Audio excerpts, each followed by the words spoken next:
Hello guys, welcome back to my YouTube channel. അപ്പോൾ ഇന്നത്തെ video എന്താണെന്ന് വെച്ചാൽ ഞാനൊരു വളരെ ഇമ്പോർട്ടൻ്റ് ആയിട്ടുള്ളൊരു കാര്യത്തിന് വേണ്ടിയിട്ട് പോവുകയാണ്. എന്താ പറയുക, ഒരു ഇൻ്റർനാഷണൽ സ്റ്റുഡൻറ്റിൻ്റെ കേസിലൊരു ചെറിയൊരു ടിഡിയസ് പ്രോസസ്സാണ്. എന്താണെന്ന് വെച്ചാൽ ഇന്ന് എൻ്റെ ഫസ്റ്റ് വിസ എക്സ്റ്റൻഷൻ അപ്പോയിൻമെൻ്റ് ഉള്ള ദിവസമാണ്. അപ്പോൾ ഞാൻ രാവിലെ അങ്ങോട്ടേക്കാണ് പോകുന്നത്. 9:30 അപ്പോയിൻമെൻറ്റ്. ശരിക്കും ഇവിടെ നിന്നൊരു 30 to 35 മിനിറ്റ്സ് യാത്രയേ ഉള്ളൂ എൻ്റെ യൂണിവേഴ്സിറ്റിയിലോട്ട്. അത്രയും ഇല്ല, ബട്ട് എന്നാലും ഞാൻ കുറച്ച് നേരത്തെ പോവുകയാണ്. കാര്യം എന്താണെന്ന് വെച്ചാൽ എനിക്ക് പ്രൊസീജിയറൊന്നും കറക്റ്റ് അവിടെ എത്തിയിട്ട് എന്താണെന്നൊന്നും നമുക്കൊരു ധാരണയില്ല. അപ്പോൾ അതുകൊണ്ട് കുറച്ച് നേരത്തെ പോകാമെന്ന് വെച്ചു. അപ്പോൾ അല്ലെങ്കിൽ വെറുതെ ടാസ്ക് ആക്കണ്ടല്ലോ. എന്നെ അങ്ങനെ നടന്നുകൊണ്ടിരിക്കുകയാണ്. ഇതിനു മുമ്പ് എനിക്ക് ടെൻഷൻ ഉണ്ടായിട്ടുള്ളൊരു ദിവസം എന്താണെന്ന് വെച്ചാൽ എൻ്റെ ഫസ്റ്റ് വിസയുടെ അപ്പോയിൻമെൻറ്റിൻ്റെ ഒന്നാണ് VFS വെച്ചിട്ടുള്ളത്. പക്ഷെ അത് ഇത്രയും സീൻ ഉണ്ടായിരുന്നില്ല. കാര്യം എന്താണെന്ന് വെച്ചാൽ നമ്മുടെ നാട്ടിലാണ്. പിന്നെ ഞാൻ ഒറ്റയ്ക്കായിരുന്നില്ല അന്ന്. പക്ഷേ ഇപ്പോൾ ഇന്ന് ഞാൻ ഒറ്റയ്ക്കാണ്. അതൊരു ഇവിടുത്തെ ഒരു ലൈഫിൽ അത്ര ഒരു ബിഗ് ചലഞ്ചല്ല. ബട്ട് എന്നാലും എനിക്കറിയില്ല ഇന്ന് എന്തൊക്കെയാണ് അവിടെ ചെന്നിട്ട് ചെയ്യാൻ പോകുന്ന അല്ലെങ്കിൽ നടക്കാൻ പോകുന്ന കാര്യങ്ങൾ എന്താണെന്നൊന്നും അറിയില്ല. അപ്പോൾ എന്തായാലും ഞാൻ വിചാരിച്ചു എന്നാൽ പിന്നെ കുറേ നാളായി ഞാൻ ഒരു വീഡിയോ എടുത്തിട്ട്. അപ്പോൾ ഒരു വീഡിയോ ആയിട്ട് എടുക്കാമെന്ന് കരുതി ഞാൻ ഇപ്പോൾ ഇന്ന് രാവിലെ എൻ്റെ ഡോമിൽ നിന്ന് ഇറങ്ങിയിട്ടുണ്ട്. ഡോക്യുമെൻറ്റ്സൊക്കെ ഓൾറെഡി എല്ലാം സെറ്റാക്കി വെച്ചിട്ടുണ്ട്. അപ്പം ഓൾറെഡി എനിക്കിത് കഴിഞ്ഞ മന്തിലുണ്ടായിരുന്ന അപ്പോയിൻമെൻ്റ് ആയിരുന്നു, ജനുവരിയിലായിരുന്നു. പക്ഷെ അതിന് കുറച്ച് ഡിലേ വന്നു. അവരത് പോസ്റ്റ്പോണ്ട് ചെയ്തു, റീഷെഡ്യൂൾ ചെയ്ത് ഇപ്പോൾ ഫെബ്രുവരി 25 ആക്കിയിട്ടുണ്ട്. സോ എനിക്ക് 9:30 അപ്പോയിൻമെൻറ്റ്. ഒരു 10 to 15 മിനിറ്റ്സ് മുമ്പ് അവിടെ എത്തണം എന്നാണ് നമുക്ക് മെസ്സേജ് വന്നിട്ടുള്ളത്. അപ്പോൾ എന്തായാലും അതിന് മുന്നേ അവിടെ പോകാമെന്ന് വിചാരിക്കുകയാണ്. അപ്പം ഞാനിവിടെ ഇപ്പോൾ ബസ് സ്റ്റാൻഡ് എത്താറായി. ബസ് സ്റ്റാൻഡല്ല, ബസ് സ്റ്റോപ്പ് എത്താറായി. അപ്പോൾ അതുകൊണ്ട് ഞാൻ ആലോചിച്ചു എന്നാൽ പിന്നെ കുറച്ച് നേരത്തെ പോയേക്കും. So moving on. ആൻഡ് ഞാൻ സ്റ്റോപ്പിലെത്തിയിട്ടുണ്ട് കേട്ടോ. അത്യാവശ്യം ആൾക്കാർ വളരെ കുറവാണ്. എന്താണെന്നൊന്നും അറിയില്ല, ഇത്രയും രാവിലെ ആയതുകൊണ്ടായിരിക്കും. നോർമലി ബസ് സ്റ്റോപ്പിലുള്ള ആൾക്കാർ ഇവിടെ ഇന്നില്ല. നല്ല സൈലൻ്റാണ്. എന്താണെന്നറിയില്ല, ഇനി വേറെ എന്തെങ്കിലും ഈവൻസുള്ള ഡേ ആണോ എന്നൊന്നും എനിക്കറിഞ്ഞൂടാ. അപ്പോൾ എന്തായാലും ഞാൻ രാവിലെ സ്റ്റോപ്പിൽ വന്നു. കുറച്ച് നേരം വന്നിട്ട് ബസ് വന്നിട്ട് പോകാമെന്ന് വെക്കുകയാണ്. ഞാൻ ബസ്സിൻ്റെ ടൈമൊന്നും നോക്കിയില്ല. ഇപ്പോൾ ബസ് കാണണം. ഇങ്ങനെയാണ് കേട്ടോ. ഇന്ന് അത്യാവശ്യം സൂര്യപ്രകാശം ഉണ്ട്, കുഴപ്പമില്ല. ബട്ട് എന്നാലും ഞാൻ ജാക്കറ്റൊക്കെ ഇട്ടിട്ടുണ്ട്.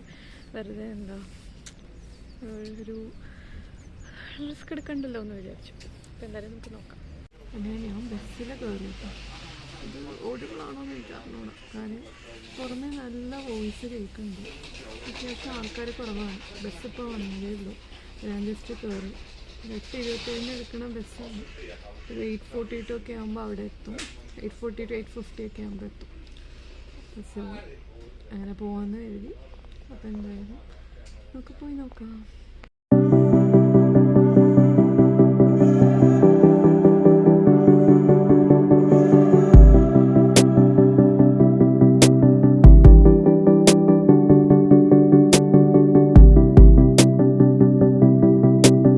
ഓഫീസും ഇമിഗ്രേഷൻ ഓഫീസും ഒക്കെ ഉള്ള ബിൽഡിംഗ് ഇവിടെയാണ്. ഒരുവിധം എല്ലാ സ്റ്റുഡൻസും അവരുടെ ഇങ്ങനെയുള്ള റിക്വയർമെൻറ്റ്സിനൊക്കെ വരുന്നത് ഇവിടെയാണ് കേട്ടോ. അപ്പോൾ എന്തായാലും ഞാൻ പോയി നോക്കട്ടെ. ഗൈസ്, അങ്ങനെ ഞാൻ എൻ്റെ അപ്പോയിൻമെൻ്റൊക്കെ കഴിഞ്ഞ് ഇറങ്ങി. ആദ്യം എന്നെയെന്ന് പറഞ്ഞിട്ട് വേറൊരാളെയാണ് വിളിച്ചുകൊണ്ട് പോയത്. അങ്ങനെ കുറച്ച് ടാസ്കൊക്കെ കഴിഞ്ഞു. അപ്പോൾ എനിക്കൊരു ഡൗട്ടായി ഇനി കിട്ടാണ്ടാവുമോ എന്നൊക്കെ. പക്ഷെ എന്തായാലും സംഭവം കിട്ടി. അപ്പോൾ എന്തായാലും ഫൈനലി സക്സസ് ആയി. ഇപ്പോൾ കാർഡ് 1 month കഴിഞ്ഞിട്ട് വേണം പിക്ക് ചെയ്യാനുള്ളത്. അപ്പോൾ എന്തായാലും കാർഡ് ഇപ്പോൾ കിട്ടില്ല, ബട്ട് എല്ലാം ഓക്കെ ആയിട്ടുണ്ട്. അപ്പോൾ എന്തായാലും ഞാൻ പ്രൊസീജിയർ എന്തായിരുന്നു എന്നൊക്കെ ഞാൻ ഡീറ്റെയിൽഡായിട്ട് ഞാൻ പറയാം കേട്ടോ. വേണ്ട എന്താണെന്ന് വെച്ചാൽ നമ്മുടെ ബേസിക് ആയിട്ടുള്ള, ഇപ്പോൾ എൻ്റെ ഇത് ഫസ്റ്റ് വിസ എക്സ്റ്റൻഷൻ ആയിരുന്നു. അപ്പോൾ അതുകൊണ്ട് തന്നെ ബേസിക്കായിട്ട് വേണ്ട ഡോക്യുമെൻറ്റ്സ് ഒക്കെ തന്നെയാണ്. നമ്മുടെ ബ്ലോക്ക്ഡ് അക്കൗണ്ടും പിന്നെ മെട്രിക്കുലേഷൻ സർട്ടിഫിക്കറ്റ്, പിന്നെ പാസ്പോർട്ടിൻ്റെ കോപ്പിയല്ല ഒറിജിനൽ തന്നെ വേണം. പിന്നെ 2 ശങ്കം ഫോട്ടോ വേണം. അതൊക്കെയാണ് മെയിനായിട്ട് വേണ്ടത്. പിന്നെ നമ്മുടെ ഇൻഷുറൻസ് റിലേറ്റഡ് പേപ്പർ. പക്ഷേ അതവർ ചിലർ ചോദിക്കാറില്ല, ചിലർ ചോദിക്കാറുണ്ട്. അപ്പം ഡിപ്പെൻസാണ് കാര്യങ്ങളൊക്കെ. പിന്നെ മെയിനായിട്ട് വേണ്ട ഡോക്യുമെൻറ്റ്സ് ഇതൊക്കെയാണ്. ബാക്കി എല്ലാം നമ്മൾ ഓൾറെഡി ഫസ്റ്റ് നമ്മുടെ വിസയുടെ സമയത്ത് കൊടുത്തതാണല്ലോ. അതുകൊണ്ട് തന്നെ ഇത്ര ഡോക്യുമെൻറ്റ്സും കാര്യങ്ങളൊക്കെ തന്നെ ഇപ്പോൾ ആവശ്യമുള്ളൂ. പിന്നെ ഇതെൻ്റെ ഫസ്റ്റ് ടൈം ആണ് ഈ ഒരു എക്സ്റ്റൻഷൻ. അതുകൊണ്ട് തന്നെ ബ്ലോക്ക്ഡ് എമൗണ്ട് ഉള്ളതുകൊണ്ട് ആ ഒരു എമൗണ്ട് കാണിച്ചാൽ മതിയായിരുന്നു. അപ്പോൾ അതുകൊണ്ട് ഇപ്പോൾ ഇന്നൊരു ടെമ്പററി സർട്ടിഫിക്കറ്റ് എനിക്ക് കിട്ടിയിട്ടുണ്ട്. അത് വെച്ചിട്ട് എനിക്ക് ഇവിടെ ഇനി ജർമ്മനിയിൽ എനിക്ക് കണ്ടിന്യൂ ചെയ്യാം താമസം. അത് കഴിഞ്ഞ് എനിക്ക് RP കാർഡ് ഒരു എന്താ പറയുക 1 മന്ത് കഴിയുമ്പോൾ എനിക്ക് കിട്ടും. അതിന് വേണ്ടിയിട്ട് അപ്പോയിൻമെൻറ്റ് ബുക്ക് ചെയ്യാം. പിന്നെ ഇത് ഫസ്റ്റ് ടൈം ആയതുകൊണ്ട് ഒരു €100 വിസ എക്സ്റ്റൻഷൻ ഫീസ് വരുന്നുണ്ട്. അപ്പോൾ അത് നമുക്ക് നമ്മുടെ കാർഡ് യൂസ് ചെയ്ത് തന്നെ നമുക്ക് പേയ്മെൻറ്റ് ചെയ്യാവുന്നതേ ഉള്ളൂ കേട്ടോ. ഇപ്പം ഞാൻ എന്താണ് വിസ അപ്പോയിൻമെൻറ്റ് ഇത് കഴിഞ്ഞിട്ട് യൂണിവേഴ്സിറ്റിയുടെ അവിടെ നിന്ന് ഇറങ്ങി. ഫസ്റ്റ് ടൈം ആയതുകൊണ്ട് തന്നെ നമുക്ക് നമ്മുടെ നമ്മുടെ യൂണിവേഴ്സിറ്റിയിൽ നിന്ന് തന്നെ എടുക്കാവുന്നതേ ഉള്ളൂ അപ്പോയിൻമെൻറ്റ്. ഗൈസ്, അങ്ങനെ ഇതുപോലൊരു ടെമ്പററി ആയിട്ടൊരു ഷീറ്റാണ് ഇന്ന് എനിക്ക് കിട്ടിയിട്ടുള്ളത്. ഞാനത് ഫുള്ള് കാണിക്കുന്നില്ല കേട്ടോ. കാര്യം കാണിക്കുന്നില്ല, ജസ്റ്റ് ഇങ്ങനെ. എനിക്കിപ്പം കിട്ടിയിട്ടുള്ളത് 2 ഇയേഴ്സിന് വേണ്ടിയിട്ടുള്ള പെർമിറ്റാണ് കിട്ടിയിട്ടുള്ളത്. അപ്പോൾ ഇനി കാർഡ് കിട്ടാൻ എങ്ങനെ പോയാലും ഒരു 1 മന്ത് എടുക്കും. മാർച്ചിലൊക്കെ ആവും കാർഡ് കിട്ടുക. അപ്പം ഞാൻ ഓൾറെഡി സ്പെസിഫൈ ചെയ്തിട്ടുണ്ടായിരുന്നല്ലോ, ഇതെൻ്റെ ഫസ്റ്റ് എക്സ്റ്റൻഷനാണ്. ഇനിയിപ്പോൾ സെക്കൻഡ് എക്സ്റ്റൻഷനൊക്കെ ഉള്ളവരാണെന്നുണ്ടെങ്കിൽ ഞാനിപ്പോൾ വെച്ച അത്ര ഡോക്യുമെൻറ്റ്സ് പോരാ. നിങ്ങൾക്ക് എന്താ പറയുക, നിങ്ങളുടെ ഗ്രേഡിൻ്റെ ഇതും ക്രെഡിറ്റ്സ് കാര്യങ്ങൾ, പിന്നെ നിങ്ങൾ പഠിക്കുന്ന യൂണിവേഴ്സിറ്റി ഏതാണോ അവിടുത്തെ ഇമിഗ്രേഷൻ അവർ എന്താണോ സജസ്റ്റ് ചെയ്യണത്, അങ്ങനെ കുറച്ച് ഡോക്യുമെൻറ്റ്സ് എക്സ്ട്രാ വരും കേട്ടോ. അപ്പോൾ അതൊന്ന് നോക്കിയിട്ട് വേണം നിങ്ങളുടെ ഡോക്യുമെൻറ്റേഷൻ തയ്യാറാക്കുന്നത്. പിന്നെ അത് മാത്രമല്ല, ഇനിയിപ്പം ഒരു 1-2 എക്സ്റ്റൻഷൻ കഴിഞ്ഞവരുടെ കേസിലാണെങ്കിൽ ഫാമിലി സപ്പോർട്ടൊക്കെ കാണിക്കേണ്ടി വരും. ലൈക്ക് ഫാമിലിയിൽ നിന്ന് ക്യാഷ് കിട്ടുന്നുണ്ട്. ഈവൻ ഇപ്പോൾ ജോബ് കോൺട്രാക്റ്റ് ഒക്കെ ഉണ്ടെങ്കിൽ പോലും, അതായത് സാലറി സ്ലിപ്പൊക്കെ ഉണ്ടെങ്കിൽ പോലും ഒരു ഫാമിലി സപ്പോർട്ട് കാണിക്കുന്നത് ബെനിഫിഷ്യൽ ആയിരിക്കും. അപ്പം ഇതൊക്കെയാണ് നമ്മൾ ഒരു വിസ എക്സ്റ്റൻഷൻ്റെ ഒരു കേസ് വരുമ്പോൾ നമ്മൾ വെക്കേണ്ട ഡോക്യുമെൻറ്റ്സ് ഇതൊക്കെയാണ് കേട്ടോ. അപ്പം എന്തായാലും ഡോക്യുമെൻറ്റേഷൻ പ്രിപ്പയർ ചെയ്യുന്നവർക്ക് ഇത് നോക്കിയാൽ കുറച്ച് യൂസ്ഫുൾ ആയിരിക്കും എന്നൊക്കെ പറയാനും. പിന്നെ നിങ്ങൾ പഠിക്കുന്ന യൂണിവേഴ്സിറ്റി അല്ലെങ്കിൽ അവിടുത്തെ ഇമിഗ്രേഷൻ ഓഫീസ് ഡിപ്പെൻഡ് ചെയ്തിരിക്കും മേജറായിട്ട് അവരെടുക്കുന്ന റൂൾസും കാര്യങ്ങളും ഒക്കെ. പിന്നെ വൺസ് നിങ്ങൾക്ക് ഇപ്പോൾ റെസിഡൻസ് പെർമിറ്റ് ഇഷ്യൂ ചെയ്തതിന് ശേഷം ഇപ്പോൾ നിങ്ങളുടെ യൂണിവേഴ്സിറ്റി അങ്ങനെ ഏതെങ്കിലും ചേഞ്ച് ആക്കുവാണ് എന്നുണ്ടെങ്കിൽ ബെറ്റർ നിങ്ങളുടെ ഇമിഗ്രേഷൻ ഓഫീസിൽ അറിയിക്കുന്നതായിരിക്കും ഏറ്റവും നല്ലത്. ഇന്നൊരു ഓഫ് എടുത്തെങ്കിലും ഫൈനലി ഉദ്ദേശിച്ച കാര്യങ്ങളൊക്കെ നടന്നതുകൊണ്ട് തന്നെ ഒരു സന്തോഷം സമാധാനമൊക്കെ ഉണ്ട് എന്തൊക്കെ പറഞ്ഞാലും. അപ്പോൾ എന്തായാലും വിചാരിച്ച കാര്യങ്ങളൊക്കെ ഇങ്ങനെ നടന്നു വന്നുകൊണ്ടിരിക്കുകയാണ്. ഇനിയിപ്പോൾ എന്തായാലും 2 ഇയേഴ്സിലേക്ക് വിസയുടെ കാര്യത്തിൽ ടെൻഷൻ വേണ്ട, വിസ ഗ്രാൻഡഡ് ആയിട്ടുണ്ട്. പിന്നെ ഇപ്പോൾ ബാക്കി ഓരോ കാര്യങ്ങളൊക്കെ നോക്കണം എന്നാണ് വിചാരിക്കുന്നത്. അപ്പോൾ അങ്ങനെ പോകുന്നു. എന്തായാലും ലൈക്ക് പ്രോസസ്സ് ചെയ്യണവരൊക്കെ നോക്കിയിട്ട് പ്രോസസ്സ് ചെയ്യുക. പിന്നെ ബെറ്ററായിട്ടും നിങ്ങളിപ്പോൾ വൺസ് വിസ കിട്ടിയതിന് ശേഷം യൂണിവേഴ്സിറ്റി ചേഞ്ചിങ്ങോ കോഴ്സ് ചേഞ്ചിങ്ങോ അങ്ങനെ എന്തെങ്കിലുമൊക്കെ ഉണ്ടെങ്കിൽ കഴിവതും ഇമിഗ്രേഷൻ ഓഫീസിൽ അറിയിക്കാൻ നോക്കുക കേട്ടോ. അല്ലെങ്കിൽ പിന്നെ ഫൈൻ്റെ ആവശ്യമൊക്കെ വരും. കാര്യം നമ്മളുടെ കയ്യിൽ നിന്ന് അങ്ങനെ ഒരു കൺഫർമേഷൻ എഴുതി വാങ്ങിക്കുന്നുണ്ട്.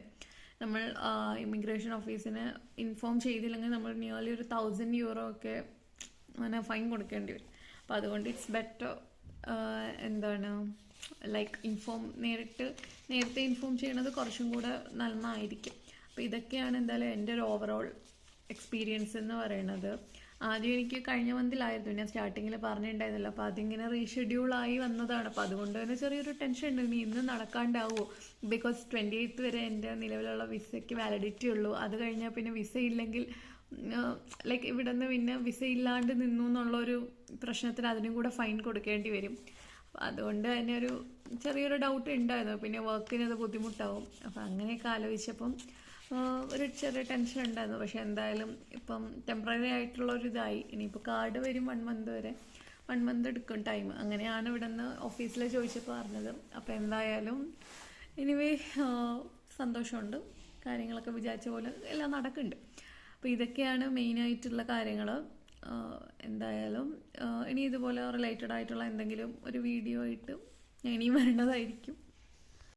ആൻഡ് എൻ്റെ കമ്മിങ് വീഡിയോസൊക്കെ ജർമ്മനി റിലേറ്റഡ് കണ്ടൻസ് ഉണ്ടാവും. കുറച്ചും കൂടെ ഇൻഫോർമേറ്റീവ് ആയിട്ടുള്ള കാര്യം ഇങ്ങനെ പല ക്വയറീസ് വരുന്നുണ്ട്. ലൈക്ക് APS അങ്ങനെ പല ഡോക്യുമെൻറ്റേഷൻസിൻ്റെ കാര്യത്തിലൊക്കെ ആയിട്ട് ഇങ്ങനെ ഡൗട്ട്സ് പലരും ചോദിക്കുന്നുണ്ട്.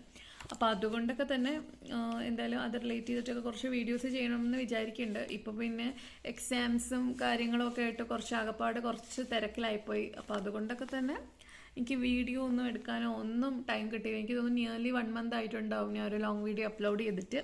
അപ്പോൾ അതുകൊണ്ട് തന്നെ സമയം കിട്ടാറില്ല ഇപ്പം. അതാണ് മെയിൻ തിങ്. എന്തായാലും ഇനിയിപ്പം സമ്മറിലും വിൻ്ററിലും ഒക്കെ ആയിട്ട് ഇങ്ങനെ ആപ്ലിക്കേഷൻസ് കാര്യങ്ങൾ സമ്മർ സ്റ്റുഡൻസ് വരാറായി, വിൻ്ററിന് ആപ്ലിക്കേഷൻ വെക്കേണ്ട ടൈമായി. മാർച്ചിലാണ് മിക്ക കോഴ്സുകൾക്കും, മാർച്ച് കൊണ്ടാണ് dead line, I think so, അങ്ങനെയാണ്. അപ്പോൾ അതുകൊണ്ട് കോഴ്സൊക്കെ ഫൈനലൈസ് ചെയ്തിട്ടുള്ളവർ മാക്സിമം നോക്കിയിട്ടൊക്കെ അപ്ലൈ ചെയ്യുക. കോഴ്സൊക്കെ വളരെ ശ്രദ്ധിച്ച് മാത്രം അപ്ലൈ ചെയ്യുക കേട്ടോ. അതാണ് എനിക്ക് എപ്പോഴും പറയാനുള്ളത്. അല്ലാണ്ട് വൺസ് എത്തിക്കഴിഞ്ഞിട്ട് എന്തിനോ വേണ്ടി എത്തിയെന്നുള്ളൊരു തോട്ട് വരാണ്ടിരിക്കുക. അപ്പം അതൊക്കെ ഞാൻ ഈ വീഡിയോയിൽ വെറുതെ പറയുന്നില്ല. അപ്പോൾ എന്തായാലും ആദ്യമായിട്ട് വിസയ്ക്ക് വെക്കുന്നവരും എല്ലാം ഡോക്യുമെൻറ്റ്സ് ഒക്കെ മര്യാദയ്ക്ക് നോക്കുക. പിന്നെ വിസ റിലേറ്റഡ് എന്തെങ്കിലും ഡൗട്ട്സ് ഉണ്ടെങ്കിൽ ഞാൻ എൻ്റെ ഫസ്റ്റ് വിസയുടെ VFS അപ്പോയിൻമെൻറ്റിൻ്റെ പ്രൊസീജിയറും പിന്നെ എൻ്റെ ഒരു ഓവറോൾ എക്സ്പീരിയൻസ് ഒക്കെ ഞാൻ വീഡിയോയിൽ ഷെയർ ചെയ്തിട്ടുണ്ടായിരുന്നു. എൻ്റെ പഴയ വീഡിയോയിലുണ്ട്, ഞാൻ വേണമെങ്കിൽ ഞാൻ എൻ്റെ ലിങ്ക് അറ്റാച്ച് ചെയ്ത് നോക്കാം.